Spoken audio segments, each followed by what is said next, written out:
Welcome to Nothing is Dobie, South Texas Golf Podcast, episode 132. Tonight's special guest is the pride of Southside Golf, Ray Garza, owner, operator of On Par Golf, training trackman out there, out at Mission, beautiful Mission Del Lago Golf Course out here in San Antonio, Texas. Also, he is the owner and operator for On Par Golf Apparel. We will have him on the show tonight. He will talk all things San Antonio golf, qualifying, how to get your golfer or your child recruited. He is going to talk about his new spring line that he's got coming out and his badass Fuego shirt. It's got those rays. It's got those rays out there. It's great right there. It's got those flamingos with the crown. It is a beautiful shirt. Royal blue, my favorite, or fire blue. All right. And also tonight, we will be giving away 2 tickets to the Valero Open. We're going to put that on Ray. So you do not get mad at me, all right? Do not get mad at me. We're going to have Ray. We're going to talk his favorites of the Masters coming up here. A little bit of LIV, a little bit of PGA, and big game hunting. All right. But before we kick things off here, let's go ahead and speak on my sponsors right here. I want to thank my presenting sponsor, FOREBROS Tour. FOREBROS Golf Tour, never golf alone again. If you don't have a home, FOREBROS Tour has a home for you. These are my brothers.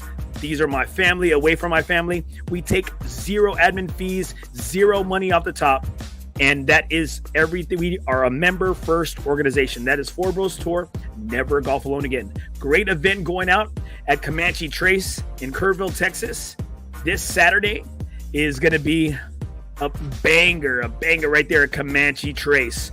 That's the kind of courses FOREBROS Tour gets you out on. Also, we will have on Wednesday, March 27th, for the Bros Golf Tournament. We charge 0 fees. We use a great system, Unknown Golf, and that's how we pay for it. We try to give it all back to our brothers. Also, I'd like to thank my gold sponsor, FOREBROS Tour board member Brad Ishins with Metal Stacks. Precious Metals Collectors Club has the lowest pricing for gold and silver coins, rounds, bars online.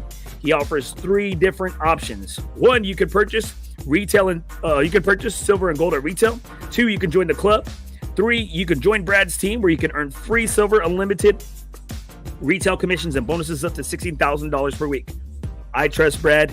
You should too. Make sure you hit him up at 210-274-7894 and text Nothing is OB to Brad. That is my bro. He is my dog. Guy you can trust. All right. Now, also, I'd like to thank one of our supporters right here. We're going to have the big dog on right here, On Par Golf right there. Make sure you check out On Par Golf Apparel.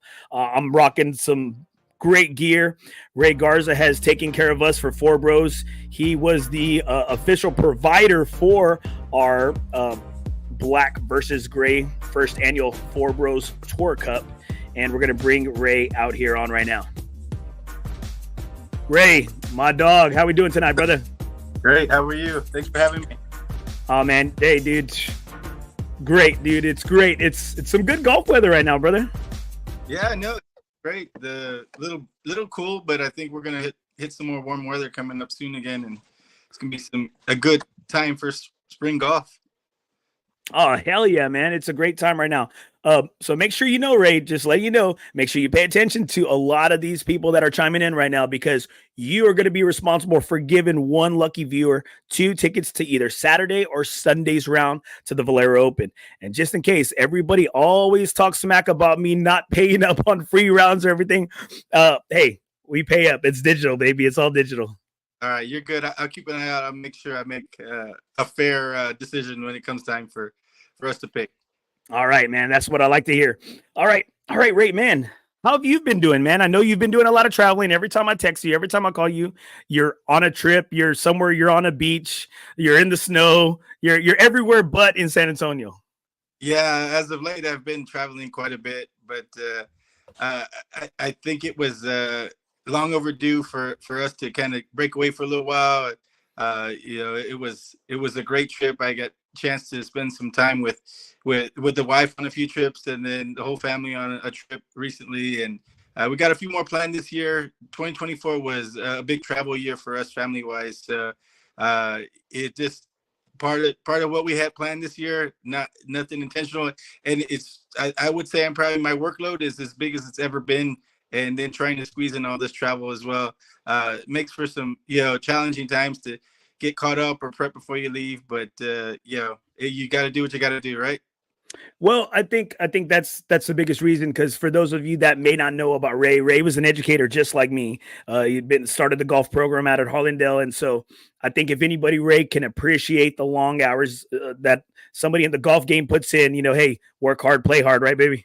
Exactly. Yeah. I mean, I remember my days in the classroom, on the field, on the golf course with those programs. It's a true commitment, because there's hours that, get tacked on to your normal day that, you're making pennies on the dollar for the time and effort you put in, but it's extremely rewarding for sure. And I mean, shout out to you for what you do, as an educator and a coach. I know what it takes, and I highly appreciate everything you do for. Oh, Ray got kicked off. Here we go. Man, Ray, you're there. You go. He's back on. Yeah, okay. All right. You were right in your, hey, you were thanking me, and thank you, Ray. I appreciate it, because it is long hours, man. It is long hours, but shoot, I'm going to tell you, I've been able to take a step back as just doing kind of my athletic director duties, and man, I've been able to enjoy my daughter's practices, games. Man, it's hard. You know how it is. It's hard when you're normally in that coaching chair, right? And then you're the backseat coach, right? Yeah, no, it's a little bit different. And two, I mean, my daughter, she's gonna be in seventh grade next year, and she's got, some sports that she wants to do. So yeah, things are gonna change, at home as well, with some of the time commitments to make sure we're there to support my daughter. Uh, and my son's, not too into sports. He's more of a computer guy and gamer. So it'll be the first kind of challenge for our family to, really deal with, having to make games on a regular basis and practices more regularly. So, we'll have to adjust, but we'll be able to get it done. And again, right? It's happening so fast, man. It happens. Everybody, right? Everybody always tells you, right? When you have your kids, enjoy it. It happens fast, and it is. Yeah, It's a hell. It's a hell of a ride. yeah, time flies for sure. So Ray, man, it's great to catch up with you. You told me you had a busy day. You had a busy day, or you got some busy days coming up. Owner of Rock and G Grill out there in Mission Del Lago, On Par Golf Apparel. You're peddling polos on the side right there, military. And so it's like, what else is going on, or what other chaos you have going on in your life right now out at your facility? Well, right now I'm trying to stop creating more chaos, but a lot of it is just really focusing in on what we're doing. And I mean, just the marketing campaign, where we're pushing really hard on the apparel, because it's just important, to some stuff I think we'll talk later in the conversation about. But uh you know it's like I've always told you, like everything I do, I try and do to the best of my ability and do it right. So there's nothing different with this project with the apparel. uh the grill is getting busier than ever, and I've talked to a lot of people about, with the apparel and the grill and everything. It just creates more conversations, and it's really injected a lot of uptick in the golf instruction. Just people talking up, more golf and be more aware of what we're doing. So I think they all blend well together, and I think, it's not, easy, and there's a lot to juggle, but I enjoy it. I think I'm at a point where I'm trying to get a little better with, my commitments and management of my time, to not, interfere with, what I still want to do on a day-to-day basis. Because I know more than anything, I've taken golf a little bit away from me, where I used to play a little bit more than I do now.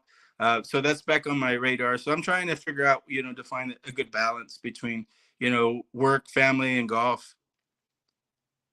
And I think that's especially important. I mean, you wear a lot of hats. You're on so many different committees, boards. I see I see your I see your name everywhere. It's like you're everywhere and nowhere at the exact same time.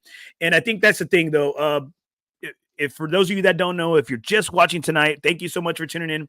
I have Ray Garza, owner operator on Par Golf, Rock and G Grill, On Par Golf Apparel. Ray is the pride of Southside golf here in San Antonio. And I think that's the thing, Ray. If anybody knows about you, anything about you. You don't talk a big game. You don't talk a lot, but you put out a lot. You have a lot of action. Not a lot of words, but more action than anything. And I think if anything, your actions speak for you. And I think that's the thing. We're gonna get into your Flamingo Club right here, a great event, a great club, and something that you're doing to give back. And I think that's the thing. That's the thing I've always really respected about you is that you say very little. You do. You say very little, or not a loud speaker, not a loud tone, but your actions like are freaking huge. I mean, you've put your money where your mouth is. You always give back to your community, to the people around you. You've left, you haven't left a lot, but whatever you've taken over, or whatever you put your heart and soul into, you've made it so much better. And so that's why, I love having you on the show, love supporting your gear, just love everything that you do because you always have a purpose. Yeah, I mean, I think, I've always been a believer that, actions speak louder than words. And then that's just been my mantra my whole life. Like, I'm not the most vocal, I'm not, the most eloquent speaker, but, I back up what I say and I do. And I think, that earns a lot of respect, and that's helped tremendously with everything I've done from every project, I've undertook with everything especially since I left education, where we actually kind of went on and went to, the entrepreneurial route with all these projects that we've put into place. Yeah, I mean, it's never ending. Like I think I told you today, we're shooting. We just shot a segment for Ken's 5 for the grill, and we're shooting a segment for On Par Golf Apparel tomorrow for the news. We're just doing the right things and just trying to get the positivity out there. And again, it's just showcasing what we're about, and again, walking the walk that we're talking. Well, and I think that's the thing too. If y'all have never been to the Rock and G Grill on the opposite side from Ray's facility, right there, connected into the pro shop at Mission Del Lago Golf Course, right here, right on the edge, right at the beginning of San Antonio, Texas. However you look at it, either on your way out, on your way coming in, man, it just for anybody who's never been, please play around a golf first and then enjoy food afterwards, because I think that's my biggest complaint. One of my biggest complaints is that you get too much food at Rock and G Grill. So if you want to split something with somebody before, please do that right here. And for those of you, I did not do a warning, so make sure, guys, hey, that some of the comments on here, they don't support the beliefs of our host, of our show, of our guest right here. Right here from Jeremiah Sierra. Hold on right there. Hold on. Let's see right here. I saw a good one right here. Jeremiah had a good one on here. It was about there you go. Fuck those tickets. Get me a burger at Rock and G Grill. I think, hey, that's got to be on a Yelp review right there, Ray. We need to copy and paste that somewhere. All right. Okay, Ray. So you got some things going on at Rock and G Grill. Got KSAT out there. On Par Golf Apparel's, man, it's freaking rolling right here. And I was like, man, I better make sure I have my notes right here. So as we talk about, you got a lot of things going on with On Par Golf Apparel. You're putting out a great product, quality gear. What is kind of been one of your biggest, I guess, motivations behind doing and coming out with with a golf apparel? Because you know how it is out there. You see it out there in social media, see it in Instagram, Facebook. Everybody and their mother has started an apparel company. What separates yours from all those other ones? Well, I think first of all, it was born out of a necessity, right? I think I think from the last time we spoke, we talked a little bit on the apparel and why we're doing it and the message behind it a little bit. But I just got tired of putting our original instructional logo on other merchandise. That was kind of the whole initial idea. And of course, I'm always thinking, it can be more than just that. So, over the course of the launch and, how we tie it into our give back piece, that's where the idea of the Flamingo Club was born. And, we again, really want to stress the importance of letting people know the message behind the clothing, which is that Flamingo Club, and getting youth equipment to either get started with golf or if they, have equipment that, has seen better days, like how we can upgrade those kids. Eh, we're I put together a fantastic committee. Initial committee will probably expand on that to strengthen it as well. But they've been helping me with uh, creating the launch of the Flamingo Club. So it got all our sponsorship stuff put together, our flyer, our application. They'll help me oversee reviewing applications and qualifying and vetting kids for these golf clubs. And we'll have our Flamingo Club initial giveaway, first ever, on June 15th. And that'll be a huge event we're going to put together at Mission del Lago. And we're going to make sure that I think the the message is out there, and we've got, again, some news coverage that's going to be, we're talking with tomorrow, and they're going to probably follow up with our visit tomorrow on actual day, so we might get some news coverage on site for the day. So it's just trying to do that to continue to spread the message of why we're doing it and what we're doing.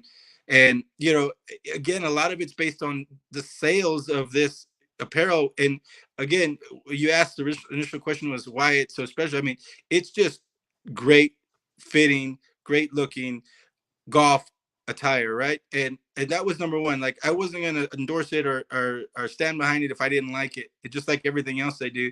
And I love it. And my wife's like, you need to just throw everything out of your closet, because all you do is wear your which is probably right. I have a lot more closet space. But that's the reasoning why I felt, how we make ourselves stand out. And I think it's a bigger picture than just, why am I putting on, this brand or that brand, and wear something and symbolize something that's, bigger than themselves, with, what they're doing and impact they're making in their own communities. So I've got shipments that go out all around the country of people, that I come across that, we're shipping stuff, to different states and, different West Coast, East Coast. And it's all $7.99 shipping, right? Yeah. Yeah. Yeah. We're working on that. I didn't mean to cut you off, but I'm like, but if you're special, Ray will come and hand deliver it to you while you're eating on your lunch break, while you're eating at Taco House, while you're in between eating that enchilada. And, as you can see, I love to do it. So, right, Ray, you have to be a VIP though, right? In order to get a hand delivered apparel. Yeah. Our views, maybe we'll put in a $1 increment that you get a free. Well, and the thing is, you know what? I'm not going to say there's a need, because like I said, there's a lot of apparel companies, but we're local. We need something like that here. And I think you said it best. You did it out of like necessity for you, right?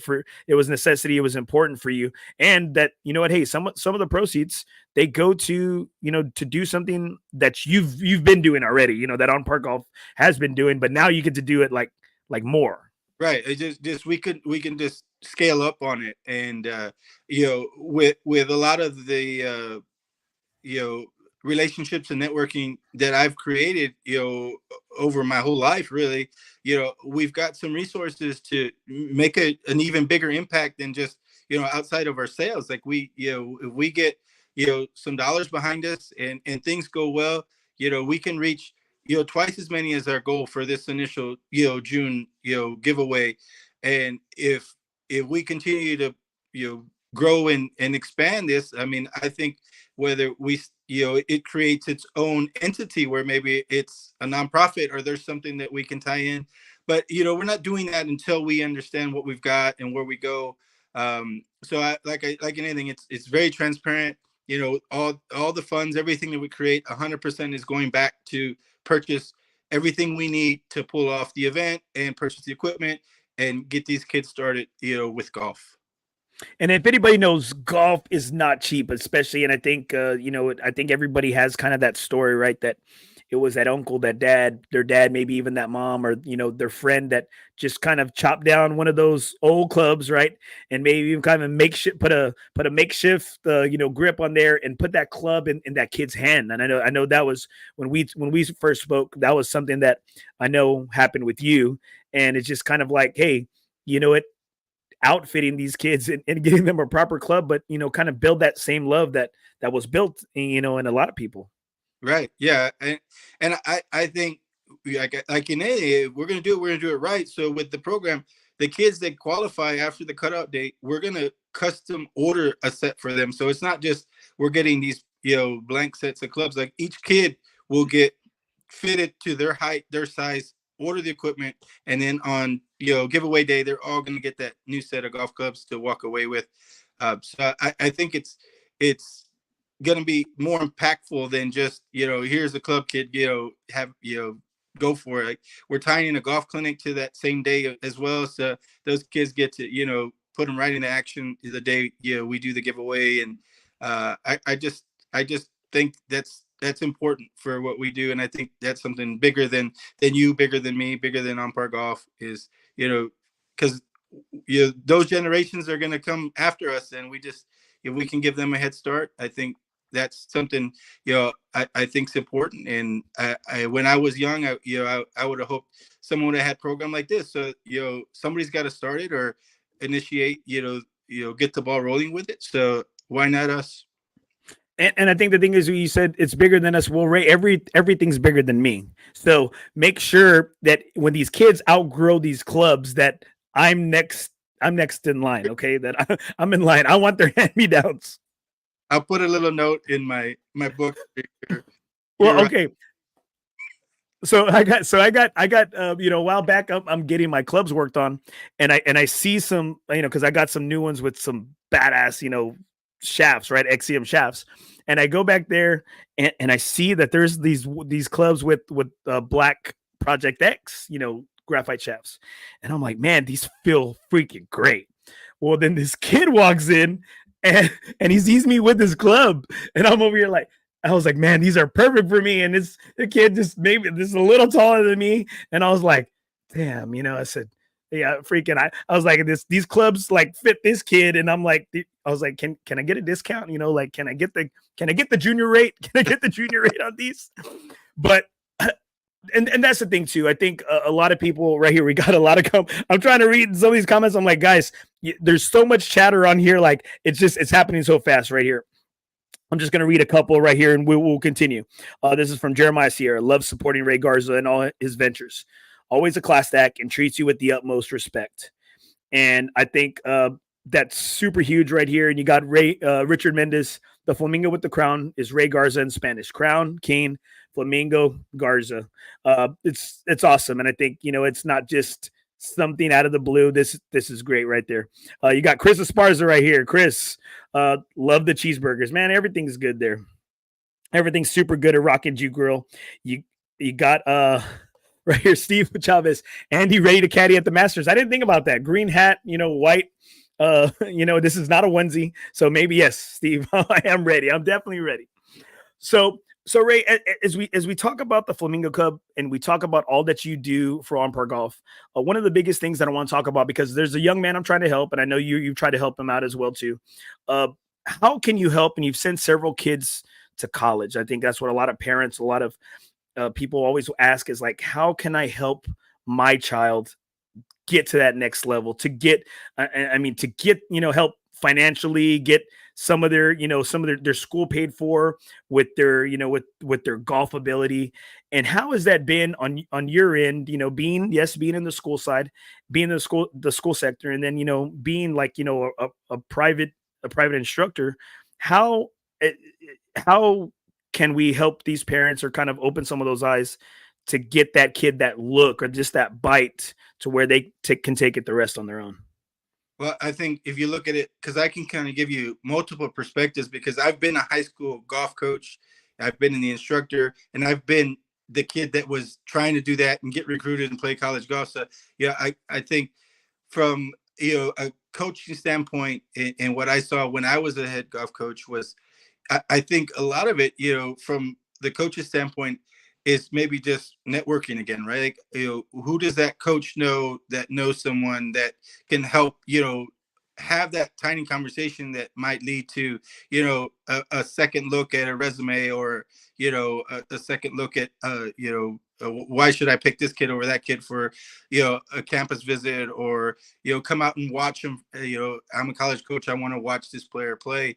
That I think that has a lot of sway in, some of these college coaches. And I think also is realistic goals with college, right? I, I think when I was in high school, I did a lot of sports. I would say I was probably above average in high school, but I probably wasn't top tier Division I level then.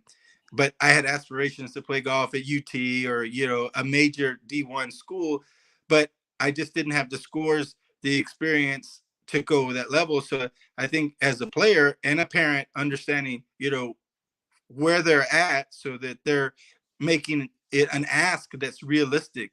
Um, then the second thing, as an instructor, uh, is a lot of what we do. We know a lot of instructors, and instructors know a lot of coaches. Again, the whole networking and making those connections with these coaches in the area that can shoot an email to, or make a phone call, or shoot a text to them, and just let them know about, hey, this is someone that has some opportunity to play at the next level.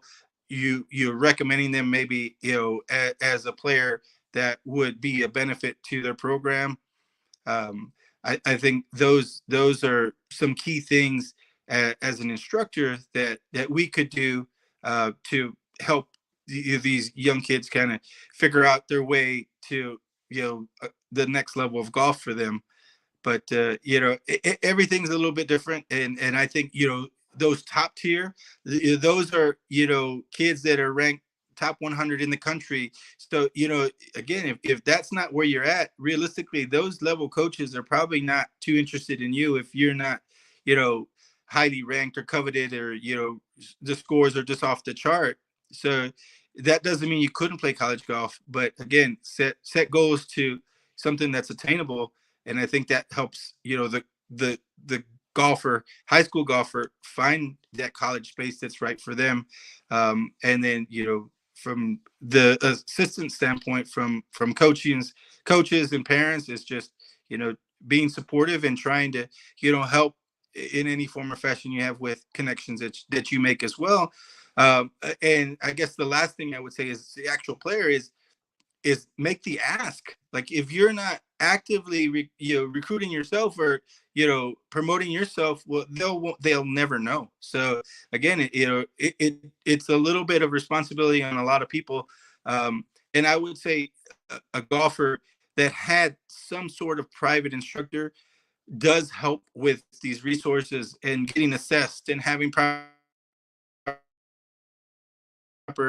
technology and equipment to prepare them for that jump to next level, and making those relationships.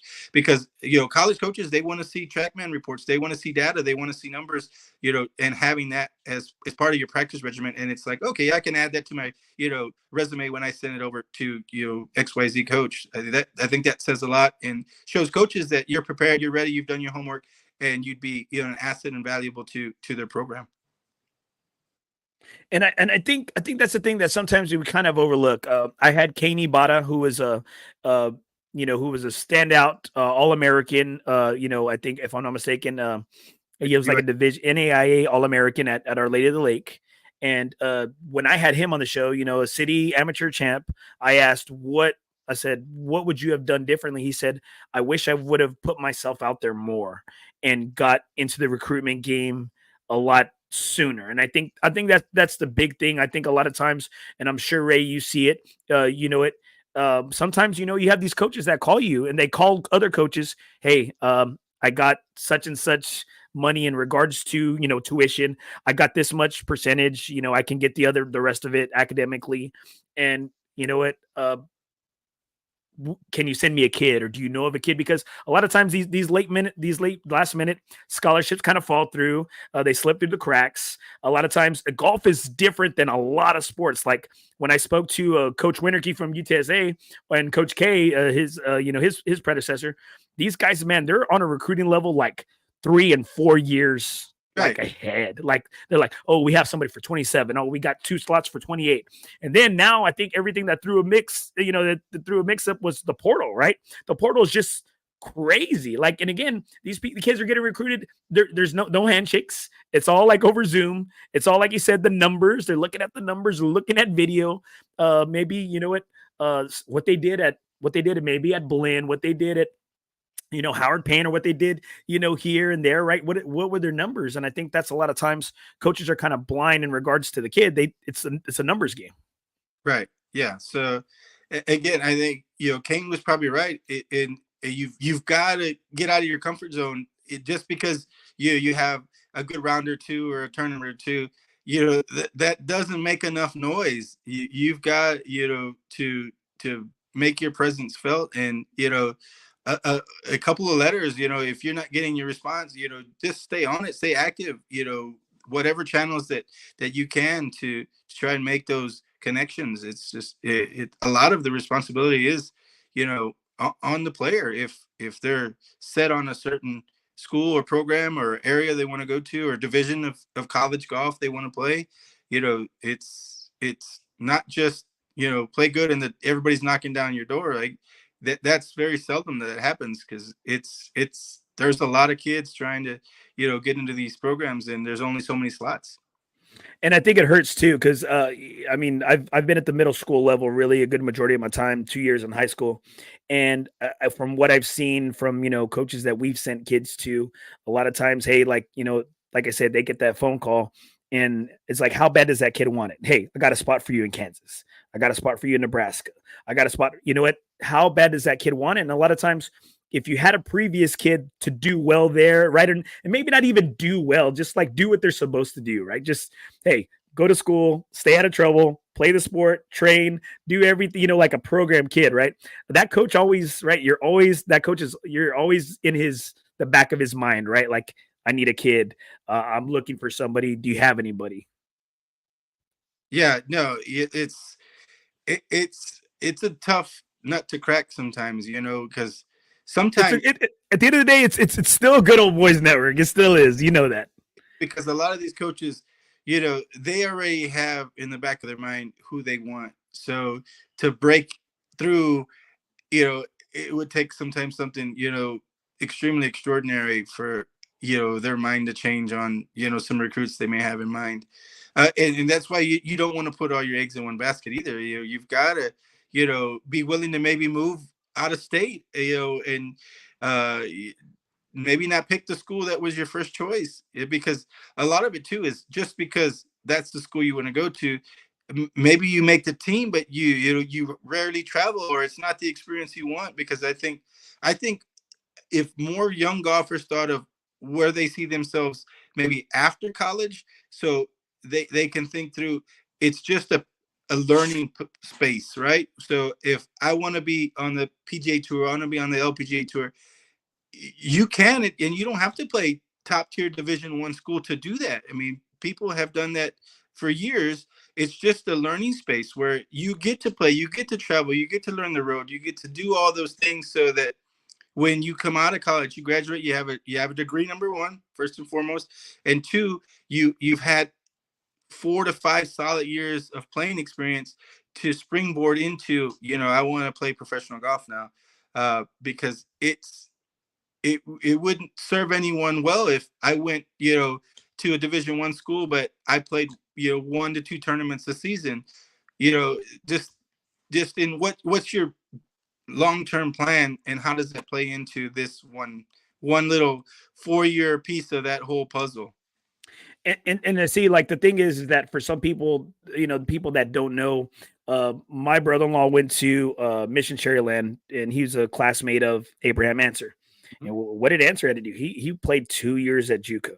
He played 2 years at, I think, Permian Basin, right, or Odessa, right out there. He played, I think it was Odessa College. He played out there in Odessa, in West Texas. He played out there in West Texas for 2 years. Got picked up by OU.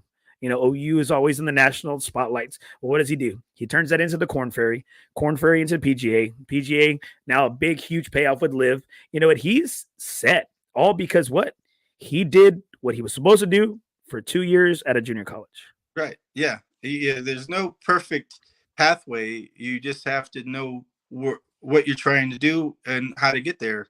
And a lot of it isn't as important as you might think if you're looking big picture versus, in the moment.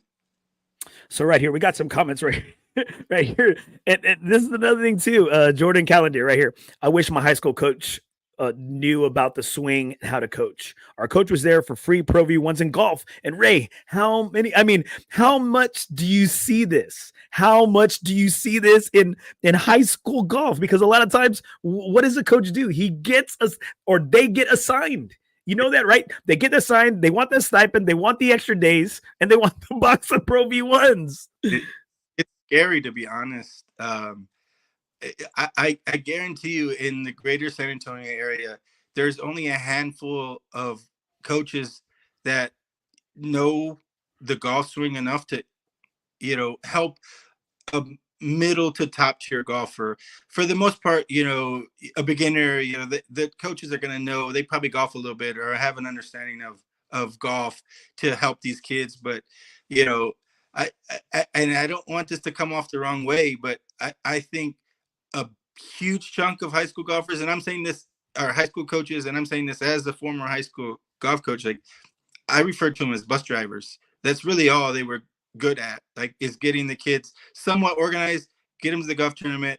They get the day off, they get to, you say they're the golf coach, you get some, some extra stipend and, a few goodies here from, right. A few days, right? In a few days, right? You get, hey, how many days do I get? Right. And how many days do I get? And that's why it's one sport. You really look at it at the top tier. Like, you go to any top tier high school program in San Antonio, 90% of those kids have, probably 100 have, of their good players have private coaches. That's just, there's no way to, deny that. And that's why those kids are as strong as they are in their programs. And that's why those kids are playing, college golf, because they've started and they've had a plan since they decided that's what they wanted to do. And for most of that, that's, elementary school, they're in some kind of organized golf, and they've got, a support system from the parents to the instructors to, a lot of it, the cost is affordable for, those kids in those situations. And that's why, you see such a disparity between, those golfers and golfers in other areas of town, or, other life differences, that it makes it tough, to compete. Demographics is huge. It is huge, right? And a lot of times you see in the game here. I'm going to read some great comments. Thank you everybody for chiming in. And we have amazing man in the game of golf right here, amazing person just in general. Ray Garza here, chiming in, is both being a collegiate golfer, a high school golf coach, and the public sector. Now, the owner operator of On Par Golf and On Par Golf Apparel, and like coaches, like, you get what you get in certain areas. I know you got all the Reagan, like, I know all the Reagan girls, they send all their players to Joe Caruso. Hey, amazing coach, right? Well-known coach. You got Arnie, right? You got Arnie just taking over there at Johnson. Again, he's told me the other day, I saw him at a tournament, a good majority of his girls go to Johnson, right? Or from Johnson, they go see Joe. You have you know what they do? They like you said, they get their private coaches. Cameron Carillon, who's a top golfer from San Antonio. You know what? Hey, Gathright is her coach, right? And it's just like, sometimes you get what you get, and then sometimes you get the coaches that, hey, man, that I'm not a swing coach. I've never been a swing coach, but I can teach the basics, right? And those at a middle school level, integrity. I can teach lining up putts, clubs, things of that nature right here. Jacob Munoz, blessed coach was always there to work on his putts. Hey, it worked out pretty good because I'm rolling the rock pretty good, right? Right here, I got Paul Sharp. Can't wait for Ray to give my son lessons. And Paul's blessed. I mean, his son's going to be, out there in Piper, School District. They have an area in the back, that they have mats. They have hitting bays, into mats. They have a putting green. They have a chipping short game area. Like, it's these schools that are setting their kids up for success. And right here, we got one of the best right here out, Chris Ticano, assistant athletic director out at Texas A&M San Antonio, and a head golf coach. Communication from a recruit is crucial to a college coach. Slow response, no response. A coach is going to overlook you as there are so many kids that want that spot. Also, communication from the recruit versus mom, dad goes a long way, shows a higher level of maturity from the recruit. And I mean, Christy's one of your, golf Staff. coaches. Yeah, one of your staff members, right? One of your coaches when she can. She's got a busy schedule, right? But Yeah. she played at Oklahoma State. She's a lady. She's a lady. I don't know, they're cowgirls, cowboys, whatever, right? But she was recruited. She came out of San Antonio, and I think the thing is that so she's seen, she's big tier program. And then now at a smaller upstart, San Antonio's only getting bigger and bigger. And I think we see that, and it's like, can that kid do that what everybody else wants them to do? Yeah, I mean, I think Christy's, a expert in this field because she's Hell been yeah. coaching, and again, she's played, top tier golf collegiately. She's played on the LPGA tour. I mean, she covers every base that you could think of. So like those words that she's saying, I mean, that's hearing it directly from, a college actively recruiting coach, So I don't think I'm saying, anything that's not, right. In my opinion, I think, I think the biggest thing I got out of her statement too was, the actual recruit showing the initiative and the responsibility and the effort to do it on their own and not, rely on mom and dad to, do everything for them, because in the end, the kid's going to be there, not the parents, working on, with the kids. And, so I think there's a good mix of everybody's involvement, but again, it all rests on the player's shoulders. Like what you get into it is what you can get out of it. And it's just a matter of, everything working to get, to fall into place the way you want. But again, sometimes that doesn't always happen, so you got to be able to pivot, right? So there's a lot of uncertainty in getting recruited. And as Ray drops that big knowledge, thank you for everybody for chiming in, man. We have so many comments in it. It's amazing right here. I got Paul Sharp right here. I hope Chris Wheel is good.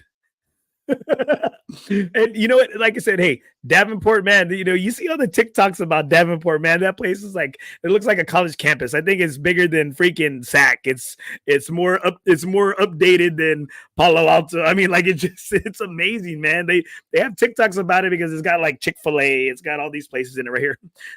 Coach right here, Steve Chavez. If Coach let me put on 18, we would have won state.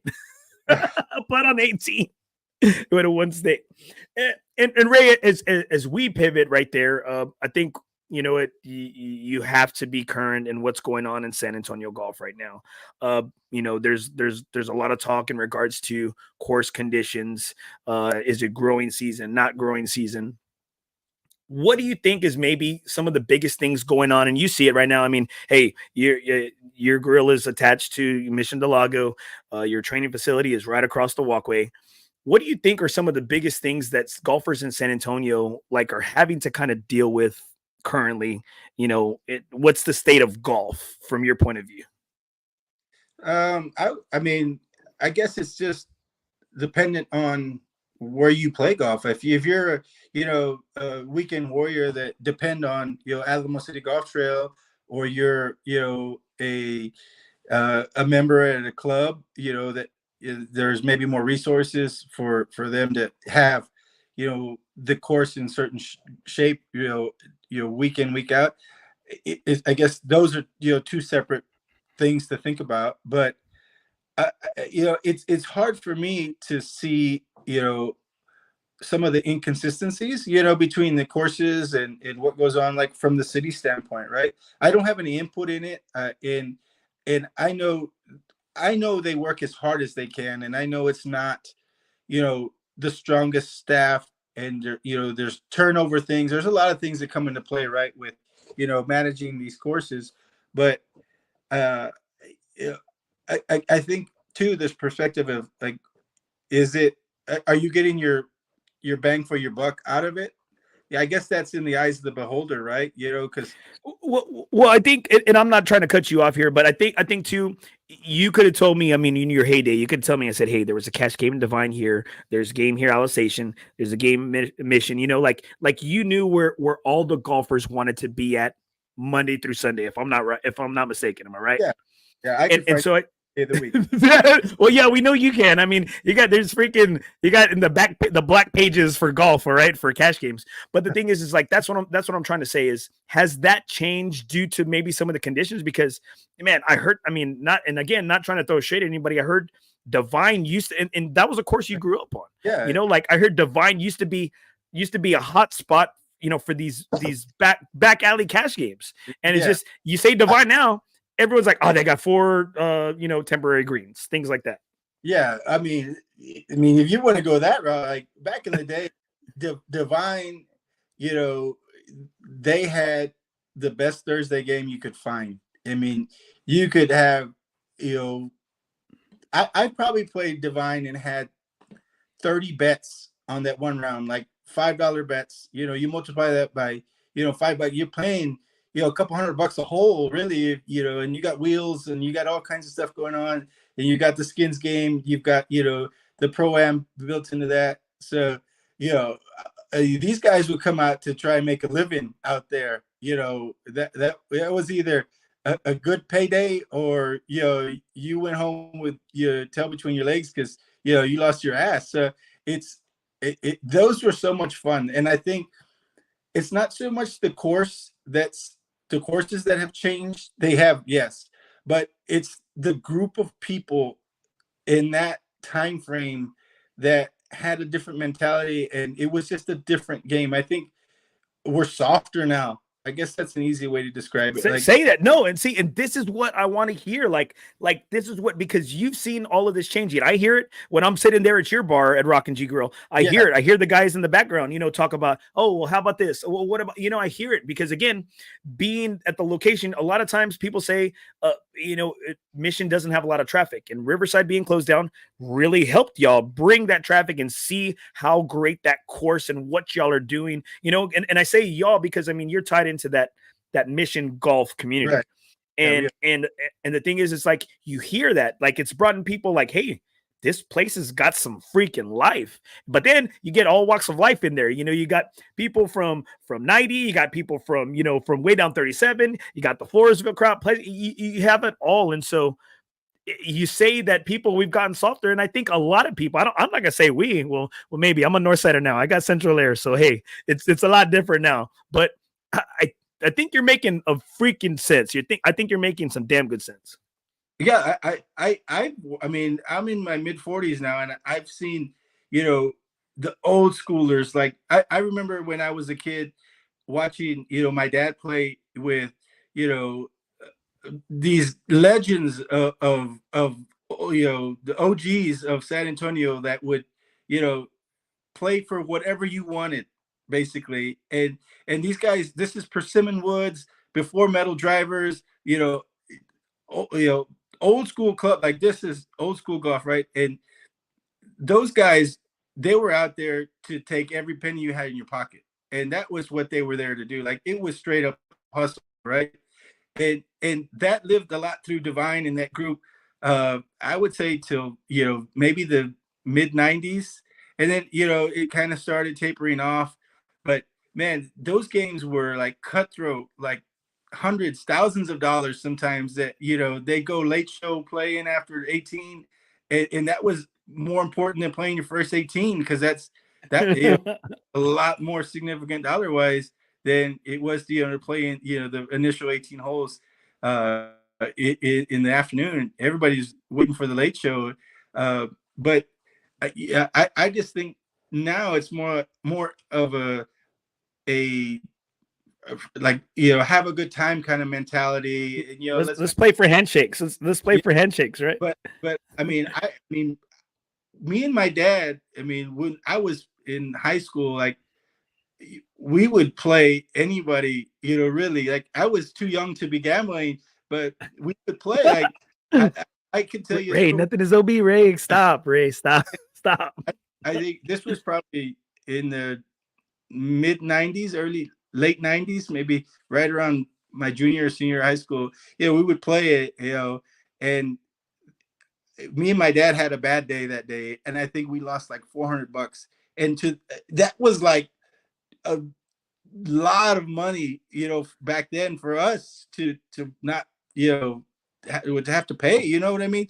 And it's like who we played didn't care. It's like, just pay me. You lost. It doesn't matter if you're a high school kid or not. It was just a different mentality, and a lot of those guys, they're just not good of a golfer anymore. And that whole, I guess, era has gotten older, and it's just more, handshake kind of, let's have a good time. I can go play golf, and I'm lucky to get a bet. Like I'm not betting. You're a marked man here in San Antonio. You're a marked man. You're a top gun. You're considered a top gun. Well, for a guy that doesn't play much golf, I'll take that as a compliment. But I guess it's just times have changed. So I used to go, there's a game, big game, some good players, and we'll play, for a decent amount, but it's nothing like it used to be, where I'm playing 12 other guys heads up, and then I've got two other partners and I've got 10 more side bet. Like, that's gone. Those days are gone. No, Ray, let's bring it back. Bring it back, Ray. Right here. Got some great questions right here, Ray, and some great insight. Some great insight for somebody who's, like I said, you've been on so many different sides, right? Chris Espinosa again, right here. Hi, Ray. What's some great advice for professional golfers who are starting out? Like Chris is here. Yeah, I mean, I've been down that road too. I think the best advice I could give you is be prepared, like, whether that's in a good space in your life. I think sometimes, like, when I first went out and played golf, it wasn't when I felt like I think I needed to. I felt like my best time to do it was when I finished college and I went to play golf full time. I didn't have that opportunity because I had to go to work. My wife was in school. Just timing wasn't right. So I went into the workforce from feeling like I was playing, the best golf of my life. In college, I was player of the year at Texas Lutheran. I won, the conference championship. I was really hot, and I felt like this is the time to, keep the momentum going. But, my wife, we moved, and, life happened, and I don't feel that was a bad decision. It was just the decision I had to make. So by the time, things were in a place where, okay, I think I can step away and play golf as full time, it was 5.5, 6 years later, so I felt like the momentum had kind of fizzled out, and I had to kind of rekindle it. So I think that kind of hindered me in the sense that I kind of mentally felt like I wasn't in the space to be the golfer I needed to be. And it didn't mean I couldn't get there, but I think that was what stalled me, I think, starting out. And then it took me a while to get started again. And then 2.5 years later, our first child came. So it was like, well, life, happened again. So, your family just keeps holding you back, Ray. Jeez. I'll just play. I really think the mental aspect, it can't be, ignored. I think that's got to be you got to be in a right, frame of mind, mentally, physically, and just live and breathe golf. Like, I talk with AJ a little bit. He's a caddy on the PGA Tour, and I look at Adam Svensson as an example. He was kind of, he's a great player, and he was good enough to get his tour card, but he struggled early on because, he wasn't as focused on golf as he needed to be. He partied, he had, other things that weren't as priority as golf. And then he came to the realization that if I want to be the best in the world, it's got to be work. I've got to clock in at 7 a.m. I'm in the gym. Just that whole Tiger Woods mentality of kind of it's golf, and you're putting in a full day's work every day to get better and better to reach and those goals.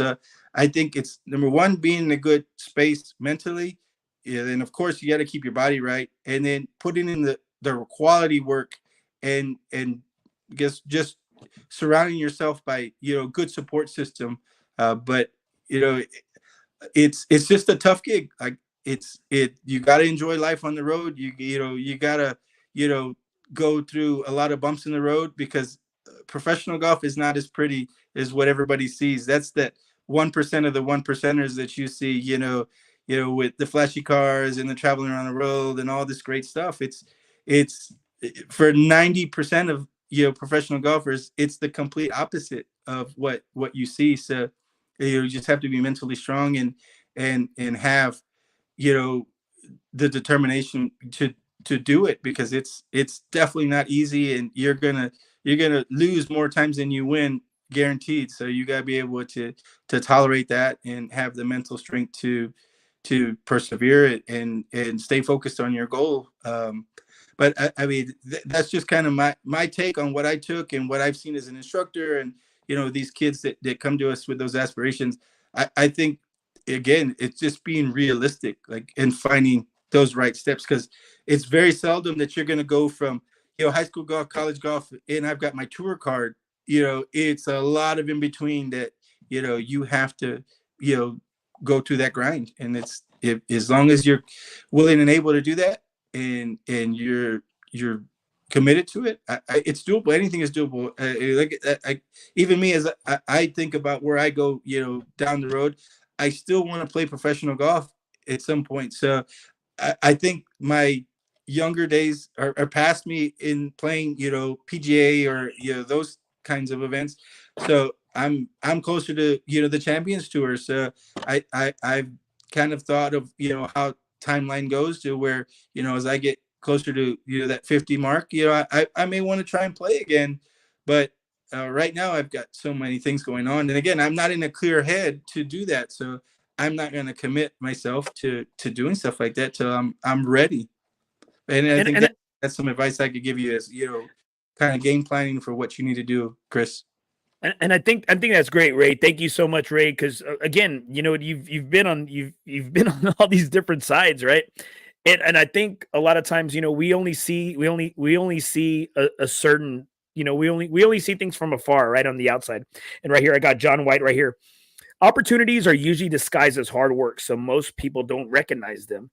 And I think that I'm not going to say I can sympathize or understand, but being a coach, I mean, we do see some of these things, right? Like, I think one of the things we always tell these kids, like, if you think what we put you through, these little 2-hour practices that we have every day, and I tell these to the parents all the time, I said, if you think that's enough, I said, well, you're wrong. If your kid's not doing the little extra things in the morning or at home on the weekends, playing on a select team or this, that, and the other, I said, then if they're not doing things that other people don't see, then they're not doing enough. Because I said, well, I mean, I mean, and I know you see this as being an individual, instructor and group instructor as well, is that's only will get you so far.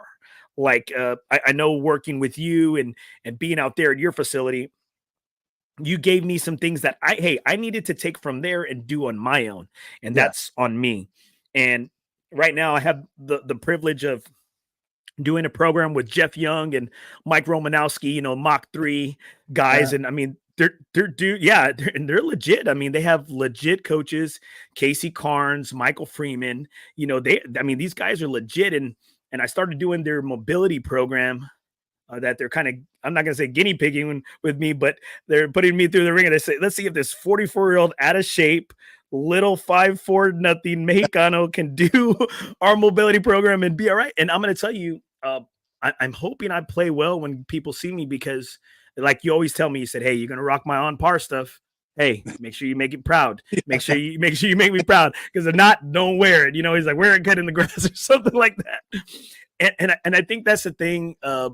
Like, I want to make people proud, and I think everybody else kind of wants to as well. And if you're rocking the brand, it, like, and you're believing in the brand, because I think that's the thing too. I met up with a guy the other day. He's from Cali, and I don't know if he's listening to the show. He asked me, he's trying to sell something, and I said, dude, you haven't even played a course in San Antonio. And I'm not trying to talk shit about anybody, but I hope he's listening. And I said, people, it doesn't matter what you're selling. If people trust you, they're going to tune in. They're going to buy it. They're going to support you. Even if the item might be a piece of crap. If they believe in you, know the person, they're going to give it a shot. They're going to give it a try, speak good things, spread word, right? If I'm not, tell me if I'm wrong, Ray. No, I think it carries a lot of weight. Like it does, if if the person that's created it is modeling what you feel or want to emulate, or is important, or has the right I guess vision for that brand, and you can relate to it, it's much easier for you to push purchase, or sport that item, and have some pride in it. And I think a lot of it is pride. Like you feel like you're wearing that flamingo, like it has a deeper meaning than having that check mark or whatever on your shirt. It's just more relatable. So yeah, I agree 100%, Andy.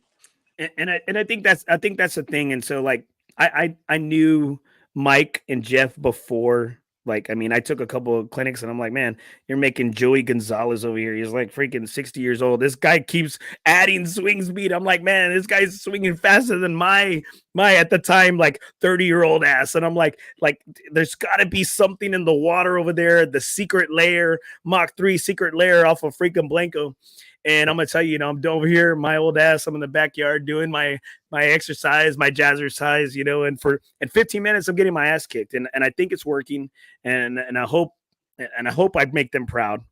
So right here, we got some great questions right here, great comments right here. Steven Chavez, question for Ray: do golf simulators help or ruin your game? And I think this is you're the perfect guy to answer this question, because there's different simulators out there, and I know you can explain that.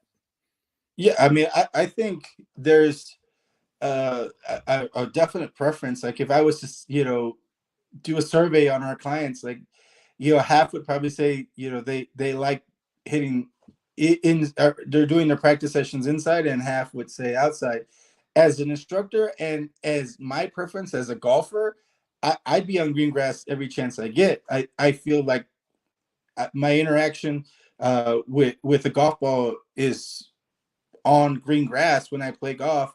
Why am I going to hit off a mat? But I think I've always looked at our studio in particular as a classroom, and it's more of a study of what's going on, keying in on maybe some things that we want to focus on for that session, or something that we want to check up on from a previous session, and then we just move right out the front door to the green grass, and give you that realistic feel. But I think some cases, like it's 105 degrees outside, or it's raining and 30 outside, like we can still operate. So I think there is some, I guess I've heard people call it like the mat lies a little bit. I guess there is some maybe some fake. Hell yeah, I felt great on a mat when you hit a mat, but I still don't think that takes away from maybe getting some work done, or maybe you working on path or other things.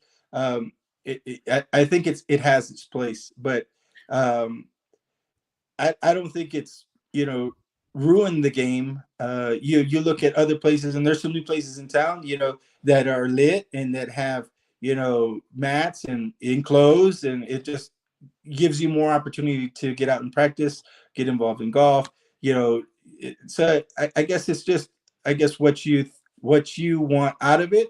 And if you're a guy that I hate hitting off turf or mats or whatever, or indoors, then just don't do it. No one's forcing you to come inside and play golf. But I don't think it's ruining it. I think it's just a matter of what life gives you. If we were up north and lived in Minnesota, we probably have to hit out to do it.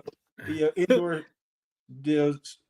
dome. So it is. I think we're blessed here in Texas that for the most part we can play golf outside almost every day of the year. Steve Chavez right here. My wife is forcing me to play inside.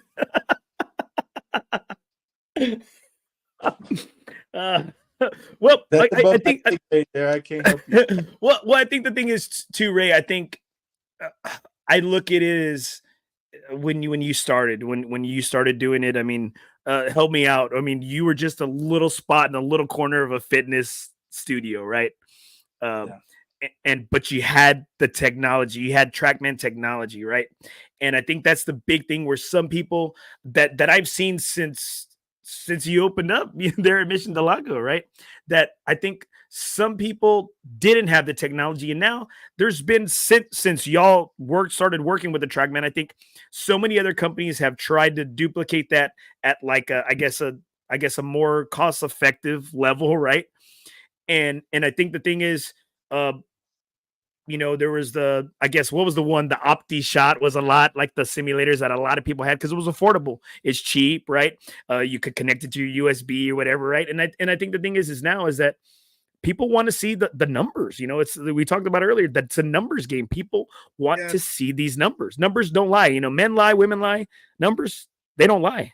Yeah, I think there's a lot of clients that are they're just data driven, and maybe it's the way they were built, or it's something they do at work, and they just like numbers, and it just processes better for them. Uh, I think the biggest thing, especially like with our younger clients, like are because we work with multiple high schools out of our facility, and we have a lot of junior kids that we work with, and it's just we're all visual learners, and I feel like I'm a visual learner myself. I'd rather see it than anything else. Like, so when they get to see the video and it's in black and white and there's no denying it. Like, you're doing this, you're doing that. It's right there. I think I if I was to say one thing that surprises a lot of clients, like from like just a one visit lesson, is how fast they're able to see it and change it versus going on the range and like more eyeballing it or guessing, which was just the way it was before all the technology was readily available. But I think that's just the changing of the times, right? That's just where we're at right now with what we how we're instructing. Well, what I hate is when you take the swing of your client or me, and then you match it up with somebody else's, and you show, and you're like, I think that's one of the things, right? It's like, I was saying this to somebody else. I don't like it. There's several things I don't like to see. I don't like to see myself naked in the mirror. I don't like to see videos of myself swinging. And I'm like, I don't like to see those things, right? Those are things I don't like. And when you step into On Par Golf, into your simulator, into your track, man, like it's like you got different angles, right? You got different cameras, and I'm just like, oh, first off, hold on. I see my gut hanging out right there. And then I see, what I'm like, what am I doing with my hands? Man, this looks ugly. And I think the thing is that we kind of get those harsh realities, right? It We've is. seen, but you see those harsh realities, and but you give people the ability to like leave at least feeling better. Yeah, I think, and you can ask anybody that's ever had a lesson with me, is a lot of what I actually enjoy doing more in a lesson is educating someone, because I think a lot of times it's just like, oh, do this or fix that, but I try to explain why that is causing this, so that you can have a better understanding why it's important that you make that change, and how that change will be a much longer term fix. And people truly appreciate that. It's not just tell me what I want to hear, and out the door, and I'll give you some more information next time I see you. Like, that's not us. That's not the way On Par Golf is designed. It's not some scheme to get every penny out of your pocket. Like, if we can get it done in a visit, great. If it takes more, great. Whatever it needs to be. I mean, we're here about customizing what your need is, and it's never we're not a cookie cutter swing one way and that's it. I think me more than all our staff is I guess more of kind of what you do naturally, and trying to keep that as embedded in your swing, because again, you're trying to make a consistent move, and if you're getting too drastic of this is not comfortable for me, yeah, we're gonna take some steps back, but I don't know when we're going to see steps forward again either too. So it's a balance of, like, my professional opinion as an instructor and my experiences on, how drastic we make some changes or we don't make changes, or it's more of a better understanding of what they're doing wrong and why it's going wrong, and maybe how they can ease, some changes in, so it's maybe not as uh visible in their golf game when they're playing. It's just everybody's different, and I think that's what's unique about us is we take what you've got and we just really try and give you what you need specifically. Not everybody moves the club the same way, grips the club the same way, stands the same way, because everybody's different. And you can ask anybody that's had a lesson with me. You've had it. I'm going to tell you this. That's just I love it. You put my video right next to Francesco Molinari's, and so I was like this. I was like, damn. I went back and I said, you know what? I hated the guy because they beat us in Ryder Cup, but you know what? I love him because he choked in 19 at the Masters, the Tiger, and I'm over here like, man, man, this is the swing that Ray thinks I could be. I could be Francesco, or maybe the brother. I could be the brother. I could, not him, but I could be the brother that didn't really make it. Yeah, you could be the third brother. But that's a good point, because I typically will do something like that sometimes and show you like a pro, but for the most part, it's more because like I'm trying to show you maybe a different move or something that they're doing that maybe we're trying to work on. I've never felt like I've got to, you've got to swing like Adam Scott, or you got to swing like Rory McIlroy. Like, it's never been that. I think a lot of times when we just no, Ray. But no. you trying to shame. See, no, Ray, you said you have the exact same swing. Well, all right, so we're reading some more comments right here. These guys, Steve Chavez, is it really in the hips? That the greatest golf instructor ever. Hey, Chubbs don't lie. Chubbs, R.I.P. Rest in peace. Yeah, I know it's probably a little bit of a joke, but yeah, I mean, I think very underutilized with a lot of people. With it's more of clearing, like just getting your lower half out of the way to make room for shallowing, for a better angle back into the golf ball. But yeah, if you stay stagnant with the hips, a lot of things can go wrong. You bring a lot of I guess hand manipulation and other things that happen because you're not getting to rotate through the shot, and you get more mechanical and more timing based when you don't get the hips involved. Hey guys, make sure if you are not a member of FOREBROS Tour, make sure you check us out on Facebook, Unknown Golf. FOREBROS Tour members, if you reach out to Ray, you got to set up some sessions with Ray. We get 20% off. Is that true? Something like that, right? We get a percentage off. Yeah, but you have to call in right now. I got to call right now. He's got to take the call on the stream right now. All right, Ray, we got some questions right here. Hey, Ray, is a chipper illegal? Like those infomercial ones you see late night, around the diamonds, they're selling the diamonds 2 or 3 in the morning. Are those chippers illegal? I don't think they're illegal. You might get laughed at if you have one. Ridiculed. It's ridiculed. No, I as long as grooves are to code and be to spec. There we go. I don't think it's an issue. But all right, Ray, tour player with a chipper. Right, you're right. You don't see it. All right, Ray. A couple of last questions right here as we get. I've taken a lot of your time tonight. What are your thoughts on Riverside? Have you been happy with the? I'm not going to say transformation because I finally got to play it on Saturday. What were your thoughts? Oh, I played it once, and that was, I think, the second week it was open, and I haven't been by since to play. I've been by I had a meeting over there, but I didn't get on the course again. Yeah, I think layout wise, other than 16 and 17, I mean, it's the same layout, right? Tee boxes are definitely more leveled off and better. Greens reshaped. I think it's a little more subtle than the almost, but you can see the commonality between the two. But I don't think the severity of some of the slopes are as bad. I think really once it fills in a little more, and everybody probably says that, but I think I can't really say, you know, how it truly would play different. Um, I think, in my opinion, it's easier because of the Six. You just said it. 16, 17. yeah, because what was 16, you know, you can make a seven real quick on that hole when it was a par five, but Or a you could. snowman.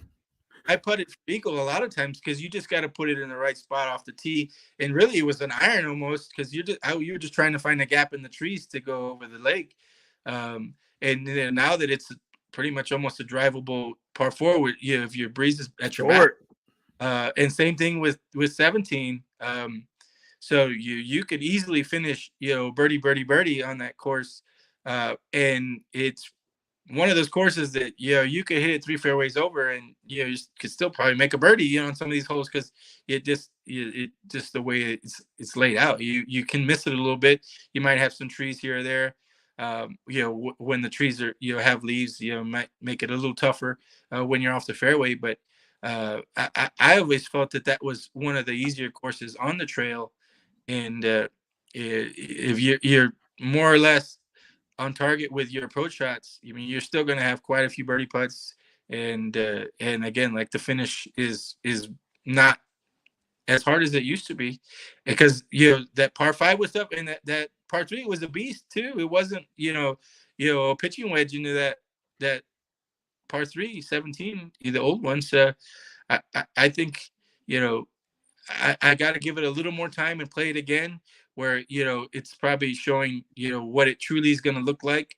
But it's still fun. I enjoy it. It's the course that's the closest to where I grew up to. So it always will have a special place. I think the par three is opening up next month, if not May at the latest, I think. So we'll see It's how not that. ready. It's not ready. Yeah, It's not ready. I've been and other things I haven't had much. Come on, man. That's your hood, dude. That's That well, is I get it. I think the thing is too, and I agree. I see your point there, and I think it's been getting some. I mean, it's been getting some tough press, right? And I think the thing is, but it's like our society now, right? When do we want everything, Ray? We want now. it. We want it now. We want it. We don't want it now. We want it yesterday. And I think that's the thing. After playing, it's walking only right now. Great deal. I got a 8:36 tee time. Walking on a Saturday for $26. Like, you can't beat that deal right now. So if you want to get on and you want to get it cheap, you want to get it where there's not a lot of people, a lot of walkers, this is the time right now. This is the time to hit it up. And I think that's the thing too. I kind of had to step back from my initial, all greens this, all 15, 16, 17, right? You know what you take, and again, we're all nostalgic, right? Like, again, if anyone's listening to this podcast, I've said that is my all-time favorite course because it was the first course. It was Mission hadn't been created yet. Couldn't afford to get on to Pecan Valley was a treat, right? There was no Republic yet, so like that was our first course coming in from Corpus Christi. So I love that course. The course is so nostalgic. And I think a lot of times, you got to think of the infrastructure. I know, like, hey, they want to be able to manage it better, right? To handle it better, to be able to care for it better. And a lot of these old courses, they have that old infrastructure. They have this old irrigation, this, that, and the other. And for that, I see that they kept it pretty much the same. That I can definitely see, with the exception of those holes, 16, 17. There's no denying it. I mean, it honestly, it's not like you could have reversed, a whole lot of holes. I mean, you're landlocked. It is what it is. I think it was an old course that, needed to be, freshened up. And that's, I mean, what they did. I think the biggest thing, that you hear from a lot of people is, it took too long. And now, they missed the, some of the growing season, all that. Everybody's gonna talk, this or that. It's gonna fill in nice. It is. It's gonna. I mean, it's already starting to like plushing up. It's gonna blossom, and this will be, old news at some point. But I think, again, just like all the courses, any course in general, not specifically the trail, like, it's just being consistent, right? Like the golf course, it's gonna have its ups and downs, but as long as those downs aren't too down, and you're in great playable shape as much as possible. I mean, that's all you can ask, really. But I mean, I think that's the fight that these city courses more than anything fight day to day is there's just a lot to manage, and it just sometimes you have issues, and it's a lot of times, like you said, everybody wants it fixed now, and it just that's just not gonna happen. So you just gotta know what to expect when you get to these courses sometimes. Right here, you got Cody Brooks saying, I mean, but Cody Brooks is a long driver over here. He's like, all par fours are drivable. Shut the hell up, Cody. For you, yes. For me, okay, I ain't gonna lie. On 16, and it was a big change. Uh, I was walking, so I was playing the gentleman's tees. I'm a gentleman playing the whites, right? I'm playing the whites, and I'm playing with these 7-year-old, 7-year-old just randos, right? Great guys, Rudy and Bob. And man, Ray, this is the first 18 I've walked since freaking COVID, bro. I've walked 9 here and there, like sparingly, right? At Fort Town, I walked 9 here and there. But this is the first 18 I've walked since COVID. And I was great. Like, but these old dudes in their 70s, we were kicking my ass, like walking. Like, I'm over here, I'm breathing hard, and they're like way ahead of me, dude. Like, they're like, like they're these. I mean, and I ask them, oh, we walk every course. We walk. We play the city courses and we walk all the time. And I'm just like, dude, like I'm getting my ass kicked. But for the most part, I make it all the way to 8. Like I'm good until 18. Once I see the clubhouse, it's like something like. It's like, okay, I'm here. And I had put every ball at least playable off the tee.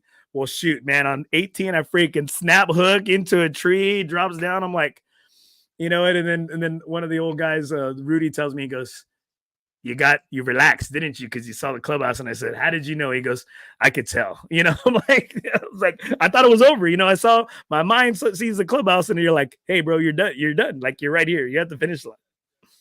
Yeah. The time I walked, because again, I'm a rider for the most part, right? It felt good to walk, but yeah, walking up to 18, I could feel it. My body was talking a little bit. All right, Ray. One of the last things here, there's a lot of talk on Live and PGA. They asked even Scotty Scheffler after going back to back at the Players this past weekend. I think the best thing that could have happened for the PGA was that you had 4 or 5 big names all vying for that last spot. You got Schauffele, you got Harman, you got Wyndham Clark, and number 1 for PGA, Scotty Scheffler, taking home that dub, and that in and out putt that Wyndham had on 18 to send it into extra holes, right? I think that was the best thing that could happen for PGA, because other than that, they said this is the weakest freaking field that the Players has ever had. And, they even asked Scotty about it in a celebration, speech, like celebration interview. He's like, I can't do anything about the guys that aren't here. I can only play the guys that are here. Right. And what are your thoughts on, I guess, like this watered down field? Is that going to help these top tier guys, or is that going to continue to hurt and water down that PGA product? I mean, I think from the PGA standpoint, it does water it down quite a bit, because, I don't think golf is in a good place professionally, at all. I think, it's always political, and it's always this side or that side, and it takes away from the competition of golf, right? As a viewer, as a fan, you want to see the best play the best. And I mean, that's gone. That's not the way golf is at the professional ranks anymore. So yeah, I think it's sad the way it is, but I think everybody has their best interests at heart, right? These guys, they want more, and I get it. Like you don't want to play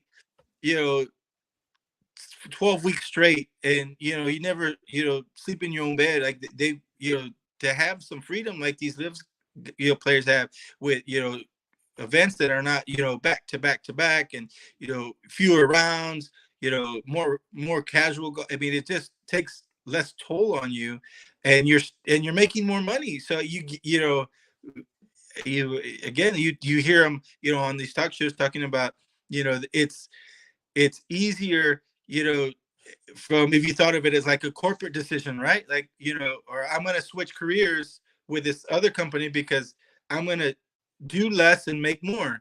I mean, don't fault that person for making that decision that's in their best interest. So, I see that argument there. But, you also hear, PGA Tour, that's just the way it's always been. And, as a kid, you grew up wanting to play on the PGA Tour, and now there's live and, this and that. So I don't see it getting fixed anytime soon. I think it's going to be a mess for a while. And even if there is something that, they come together and there's a more unified tour, I don't think it'll ever be the same. Man, So I hate to hear that. I hate to hear that, but you know what? It's just it is in a bad place, and it's a watered down product. It is a watered down product. But God bless. Who is your favorite PGA player right now? PGA. Um, You got to think. You got to think. You got to hey, watch your words carefully because he might be on live. Just saying. No. I think on the PGA Tour right now, I like Wyndham Clark. I think he's. I can't stand his putting routine, dude. Oh my gosh. But I think just in like, because when on the Wednesdays before the Valero, I still caddy. Like, I like to go on the Wednesdays and help. And 2 years ago, Wyndham was in my group. Like he was your pro. Yeah, he was one of the pros with us. I got to talk to him a little bit, kind of, learn more about him, and he was a good guy. Like he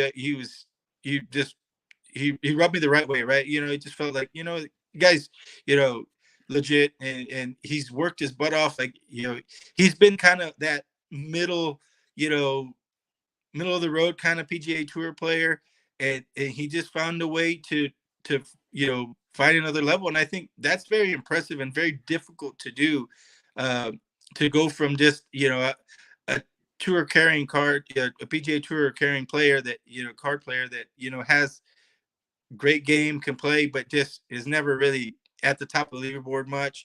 And he was one of those guys, like you'd see his name on leaderboard here and there, but as of late he's hit his stride and he's come a long way. And I just think if there was a guy that I felt like I'm rooting for a little bit more than the others, it'd be him. And having had some time to talk with him too, that's probably where I'd lean. But so you wanted him to make that. You wanted him to make that putt on Sunday. I mean, it would have been nice, but he's still okay. He still made plenty of money. He had a good week, and I think Scheffler's a good example of swinging your swing a little bit. I think there's some interplay between that. If that's the right way or wrong way, but I like that he does his thing. His feet are all over the place. It's a little unorthodox in some areas, but all it is about controlling the face of impact and putting the ball in the hole, and that's what he does. And there's he makes it happen, man. Yeah, he makes it happen. All right, favorite live player. I'd probably say Abe, only because I finally got to spend a little bit of time with him too. And again, another stand-up guy. I think he's you talked about him earlier in the show. He knew where he wanted to go, and whether he had to go to junior college for 2 years and work his way up to the ranks. I mean, he's done what he's dreamt to do. And I got a chance to hang out with him a little bit, and you got to know him. Nothing too deep, but we had a good conversation, and we've talked a little bit since. And I think he's a good representation of not the norm. His Mexican descent, speaks Spanish and this whole thing. So I think that's kind of cool that he's a little more out of the cookie cutter of what the typical PGA Tour or live player now is. But and too, he put a good tournament together in Hong Kong, and he's won multiple events. I think he's trending. So yeah, I would say Abe on live right here. And my dude, that's great, man. You know what? That's great right there. Great pick. My dude right here, Nick Mendes. But that JUCO also has 9 national championships since credit, and a great coach that Nick. Help me if I'm wrong here. That had been there close to 30 years and put out so many All Americans, several PGA, tour and live players, and so just like we talked about earlier, you just gotta get out there. You just gotta get on the board, right? You just gotta get out there on the board. JUCO, NAIA, D1, 2, 3. Man, freaking, there's anywhere, right?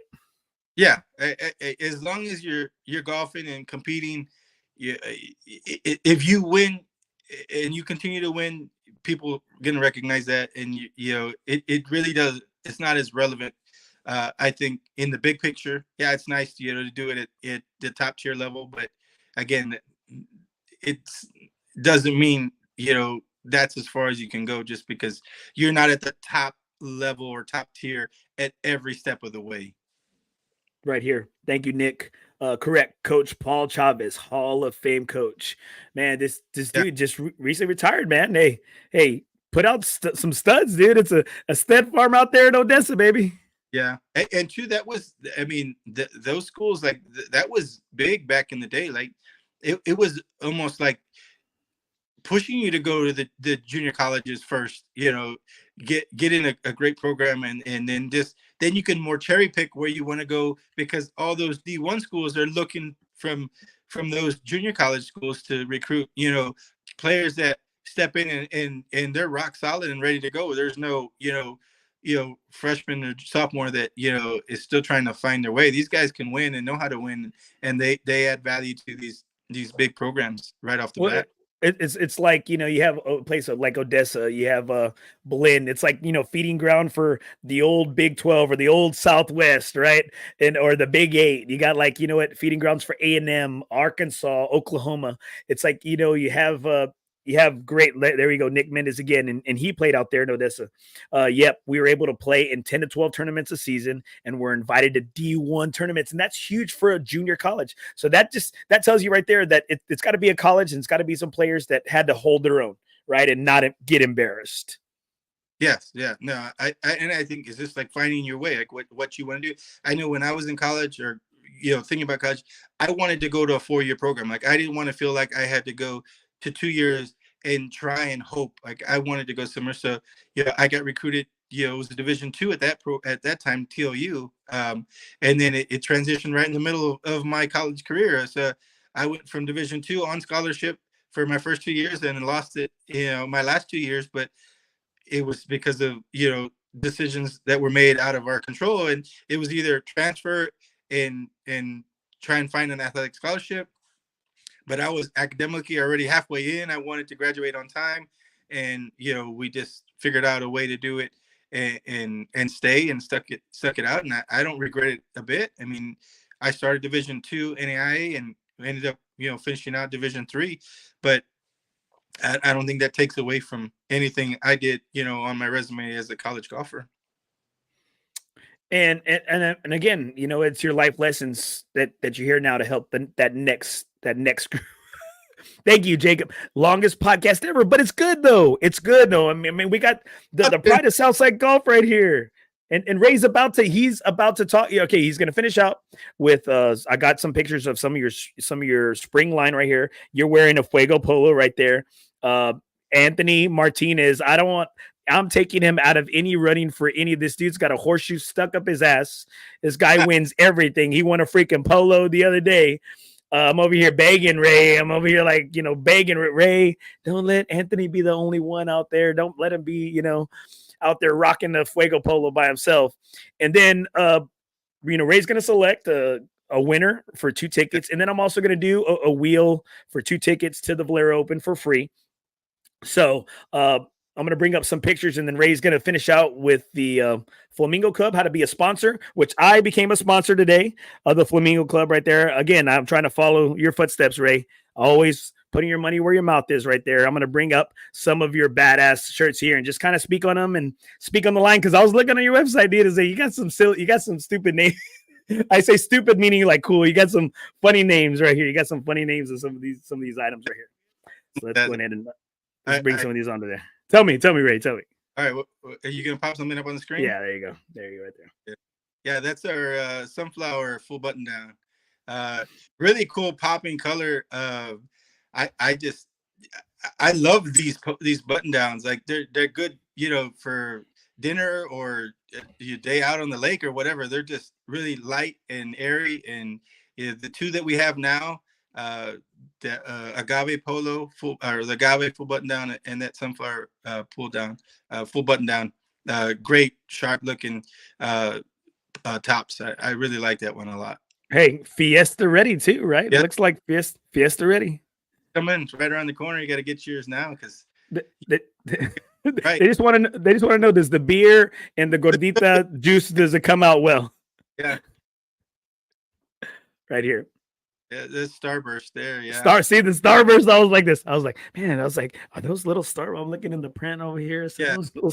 Yeah, a lot of like from the prints, and then too the color of it it feels like a Starburst, like the candy, I guess. I don't know. And then to the stars. But yeah, that's a really clean looking one too. That color, it will, with our spring drops, like we really try to do something, a little brighter, a little more eye catching. So these are some of the colors I really liked that we came out with. But yeah, Starburst, it's definitely one of our top sellers, and it's probably one of my favorites to wear too. I really like that color. It goes well with my dark skin tone. I was gonna say, I was like, hey man, here you go. Finally, some dark skinned folk out there. There you go. You'll stand out. Yeah, that's Rosa. So that one with these names, I kind of just played with them, and that was it's an old girlfriend of yours. It was my and Rosa's pink in Spanish too. So I felt like it was a perfect fit. So that's again, I really like to have pink because the flamingo and the whole concept of that. I'm gonna always try and keep something pink in our lines that we put out, every year. So yeah, that's a Rosa. And the polo you're rocking right now. There Fire. You go. That right there, I love that. So that is our Fuego polo, and it's made up of all the flamingo logo that kind of make it look like like a print. So this one features no logo on the sleeve or chest. You did our normal branding in the collar, and then added used the flamingo print logo to kind of symbolize that logo. So it's a cool piece, and it was a project that took almost 5 months from start to finish, because they had, this is the only one in the world, like you cannot get that shirt anywhere else. That's something that we fabricated from scratch. They had to make the print on cloth, print, and all the shirts. So that's what took so long. We had to go through proofs and different items. I think I got, let me see if I have it here. I might have it. If I come across it, I'll show it to you. But it was it's on a napkin somewhere, right? It's on a napkin, a receipt, an old Don Julio receipt. Because I have it. I could have done bigger, smaller, more spacing, all that. So we went through all that. And then too, we couldn't figure out what to call that one. But when we post stuff on social, I'm always putting that fire logo, the fire emoji. Yeah, the emoji. So I felt like, it's like fuego. It's hot. Yeah, we'll just call it the fuego.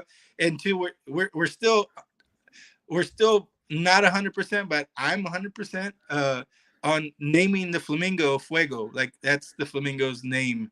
Like so like that's Henry's why, Puppy Taco, right? Like give it like Yeah, it's either that or Nacho. I don't know why we're. You can't do Nacho, because I think they just, well, you know what? I don't know, because Rico just named their little cheese guy, like Rico. Like, I mean, I don't know. So you can't. I don't know. It should be a contest. It should be a contest. There you go. Hey, I'm an idea guy. I'm not a guy that makes stuff happen. I'm just an idea guy.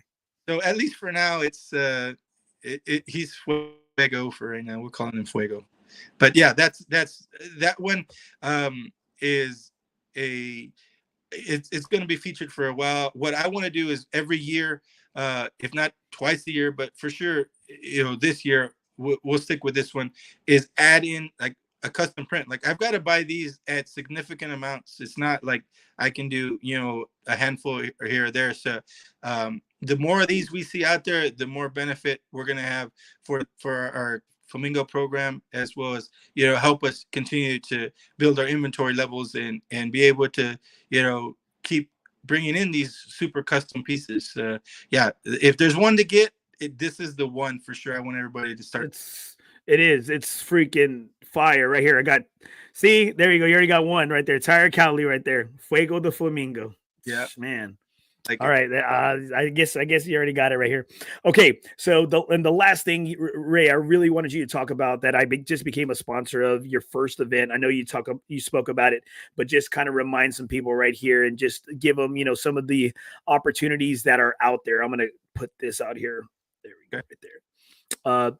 You got the sponsorship packages right here, and just in case anybody's wondering, the Flamingo Club is an On Par Golf Outreach program designed to equip junior golfers from the greater San Antonio area with a set of clubs. Through this outreach program, their goal is to remove the burden of cost of equipment and what might be an otherwise expensive or might keep youth from participating in the great game of golf. Yeah, so here's our sponsorship package breakdown. Which we'll be releasing probably tomorrow. And I also shared with you the actual application, the award application, and the flyer that'll come out as well. So this is just a great way for everyone out there that wants to help with this program. We have some top tier, our Gold Crown Flamingo level, which it's a $1,500 contribution.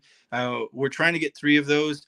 And what that comes with some line items there that you can see. We won't go too into detail because I can't even see them right from here. But it basically just going to highlight you with the signage and opportunity to speak as well at the event and talk a little bit about your business and the great support you've done for our program.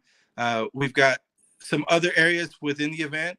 We've got the I think what people really want to know is who's the golf clinic sponsor for this great event. That's what people really want to know. So we'll go straight to the main point. So our golf clinic sponsor is guess who? Andy Torres, Nothing OB podcast is gonna be our tier sponsor for the clinic portion of our event on June 15th. But yeah, you can see that when we post it as well. It'll go into detail on all the other levels. But the more we can get there, in addition to what we're contributing from our sales, it's just reaching these kids and giving them a chance to get into golf. So those kids that apply, to kind of go briefly over the application, we're going to do this one a little smaller just to make sure we can control all the moving parts to it. So ages 6 to 12 can apply. There's some minimal requirements that we ask in the application that needs to be submitted. It also will include a handwritten letter that I've done in the past with some of our other sponsorships for the clinics. So the youth that wants the award of the golf clubs will have to write the letter, fill out the application, and submit that back to us by the deadline. Our committee will then go through all those and select our winners. Those winners that are going to get awarded, we're going to, if we need to, we'll have you come in, but from your height and information that you'll submit on the application, we'll be able to order your equipment right then and there for you to receive a brand new golf bag with the equipment that we feel that's needed at your age and skill level. That'll be awarded on the June 15th festivities. So if we can get more funds raised, we're just going to get more clubs for kids. So we have a budget set in place, and if we exceed that, fantastic. If we stay kind of where we're at, we're going to do this twice a year, so there'll be another one in December. So anything we don't spend with this first go around in June, we're going to just have a cushion leading into the December giveaway, because our plan is giving those kids something to lead into summer with doing this in early June, and then the December timeframe is to try and get some of these clubs if anything, under Christmas trees for kids, come Christmas time. Man, and again, this is where the money's going to. It's not touching here, here, here. It's going right back to these kids. And I'll also attach that on the show notes, and I'll blast it on my social media as well. All right, Ray. The moment of truth right here. Okay. Hard part. So, all right. So, you have to think, and I can here. I got one more question right here. Richard Mendez. What does a set? And I think we can answer that later. I'll make sure to post it. What does a set of clubs cost? I know, like, hey, Ray, especially when you buy in bulk, and Ray has some distributors that I know he has in mind, and he deals with U.S. kids and things of that nature. It won't be anything over our wholesale on our equipment. So yeah, we'll be good there. It's off the back of a truck, so don't worry. But it's a really nice truck right here. Okay, Ray. So I don't know if you can see. There's so many comments, and guys, thank you so much for all the comments right here. You need to pick one person or one question maybe that stood out that I posted or something, and they're going to get their choice of 2 tickets, either Saturday's round or Sunday's round. And whatever, I got the spinning wheel here from guys names that I saw. I got the spinning wheel. Let me see right here if I could show it. I don't know if I could show it. There you go. All right, I got the spin wheel here for those names. If he does not pick you, I will also do the wheel, and somebody will get to have 2 tickets as well. So I'm giving people a chance, man. I don't want to be that guy that doesn't give his viewers a chance here. So Ray, okay, think about it. Back to some of the questions that we took today. I think one that stood out, which I like to talk about a lot with anybody that is interested in that pathway, is Chris's question about being a pro and some advice on what that takes and what you need to do that. I think that is a great question from tonight's show. All right, so Chris Esparza, Chris Espinosa. All right, Chris, you won tickets for 2 to the Valero Texas Open. I will shoot you a message here, and I will get Chris is an avid supporter of the show. Chris, thank you so much for chiming in. You won yourself 2 tickets, either Saturday or Sunday's round. All right, and now I will show the spinning wheel. I'm going to take Chris's name out. And if I didn't put your name in here, well, then your comment must not have been really good. Let's go. Let's get Chris's name out of here. Okay. All right. We're going to spin this wheel here. And I'm going to click it a couple times. All right. And here, I'm going to click it. And here we go. No, that didn't work. Here we go. Oh, the winner is Leo. All right. There you go. So Leo. Did it not show up? No, rigged. Oh yeah, it is Leo. Okay, we believe you now. Did it not show up? Oh, okay. So, all right. Hey, I'm a 44-year-old man producing this show by himself. All right, give me a break. All right, so Leo, you will select tickets to either Saturday or Sundays, and thank you guys for chiming in. Hey, Ray, you saw it, Ray. I know you saw it. I know you saw it. You're good. This show ever? It could be. All right. We could be right here. All right. Chris, right there. Thank you, Ray. Super appreciate. Bless y'all right there. Guys, thank you so much for chiming in. I know it was a long show, but it was super informative. Great. Always catching up with one of the best people, not just in the game, but one of the best people out there, Ray Garza.